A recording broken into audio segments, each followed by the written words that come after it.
T'es-tu déjà demandé à quoi ressemblent les étoiles dans les galaxies les plus lointaines? Les scientifiques ne peuvent généralement voir que les étoiles les plus brillantes. Des données qu'ils ont réussi à collecter, ils ont déduit que ces étoiles devaient être similaires en taille et en poids à celles qui sont proches de nous. Explorer l'espace est très difficile.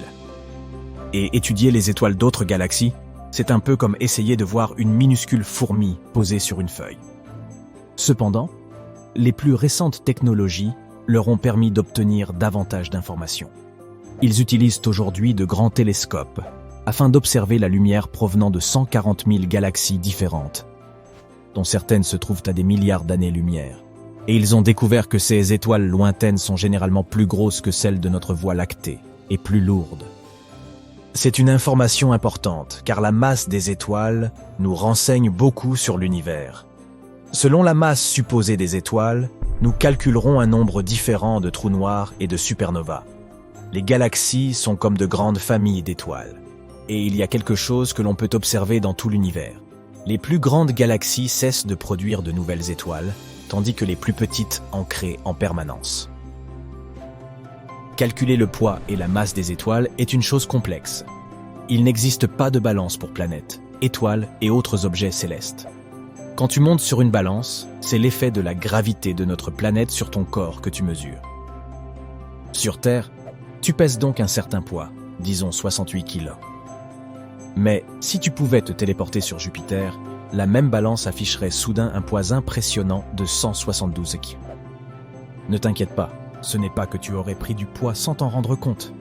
C'est simplement que Jupiter exerce une attraction gravitationnelle plus forte, ce qui te donne automatiquement l'impression d'être plus lourd. Si cela ne te plaît pas, tu peux aller sur Mercure. Tu n'y pèseras que 30 kilos. La masse et la gravité sont donc liées. Comment est-ce que ça marche exactement? Imaginons une aire de jeu avec un tourniquet au milieu. Tu voudrais connaître son poids, mais tu n'as pas de balance magique à ta disposition pour te renseigner.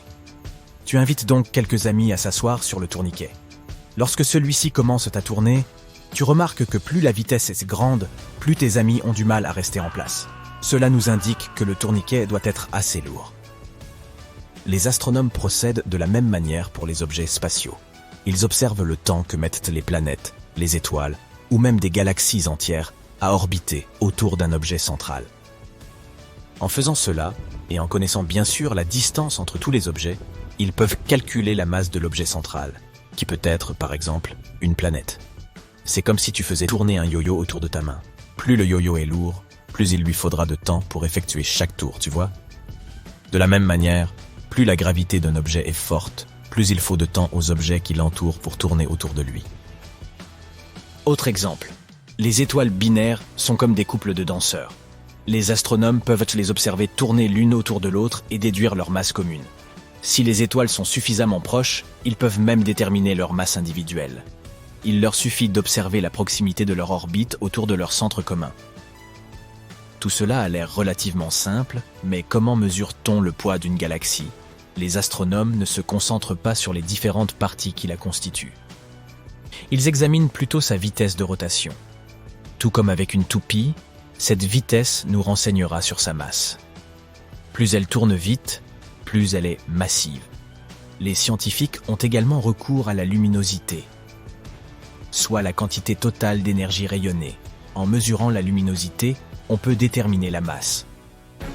Bien sûr, il faut avoir quelques compétences et un matériel de simulation informatique assez développé. Par ailleurs, lorsqu'ils essaient de mesurer le poids d'une chose telle qu'une galaxie, ils utilisent des instruments hyper puissants comme le satellite Gaia et le télescope Hubble, des technologies incroyablement sophistiquées. Ils nous permettent d'observer des objets qui sont beaucoup trop éloignés pour qu'on puisse même en percevoir le scintillement à l'œil nu. La Voie lactée est constituée de milliards d'étoiles, avec un trou noir supermassif en son centre.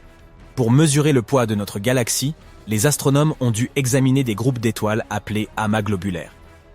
6 amas sont comme de petits archipels flottant dans l'espace. Ils sont également les pionniers de notre galaxie, arrivés bien avant la formation de notre système solaire. Les scientifiques ont donc suivi les mouvements de ces amas en 3 dimensions, à l'aide de Gaia et de Hubble. Ils ont mesuré leur vitesse et leur mouvement afin de déterminer le poids de la Voie lactée, et se sont intéressés à l'attraction gravitationnelle qu'ils subissent. Comme nous l'avons déjà dit, plus une galaxie est massive, plus ses amas globulaires se déplacent rapidement. Les astronomes peuvent ensuite comparer ces données à ce qu'ils ont calculé en se basant sur leurs simulations informatiques. Grâce à cette méthode, ils ont découvert que la Voie lactée pèse environ 1500 milliards de fois la masse de notre Soleil. Et la plus grosse partie de ce poids ne provient pas des étoiles elles-mêmes. Elles n'en représentent qu'un infime pourcentage, la plus grosse partie est constituée de matière noire. Il s'agit d'une force mystérieuse que nous ne pouvons pas voir, mais qui joue un rôle crucial dans la cohésion des galaxies. Si on la dit noire, c'est parce qu'elle n'interagit pas avec la lumière ou d'autres formes de rayonnement électromagnétique détectables. Mais nous pouvons voir ses effets. Par exemple, lorsque nous étudions la rotation des galaxies, nous constatons qu'une masse importante et invisible pour nos télescopes exerce une forte attraction sur elle. Toute cette mystérieuse masse, c'est la matière noire. C'est grâce à elle que les galaxies ne se désagrègent pas. Il y a longtemps, un astronome du nom de Jan Oort a compris que notre galaxie n'était pas immobile, mais qu'elle tournait comme un gigantesque carrousel cosmique. Il a également mesuré l'emplacement de notre Soleil dans la galaxie, CE qui est une information très importante. Nous pouvons aujourd'hui étudier la Voie lactée mieux que jamais. En son centre, il y a un trou noir supermassif, une espèce d'aspirateur géant qui attire tout ce qui se trouve autour de lui. Sa puissance fait tourner tous les objets de son voisinage immédiat et lointain. Et il existe une zone lumineuse et relativement dense appelée le bulbe galactique, qui contient 10 milliards d'étoiles et a la forme d'une cacahuète.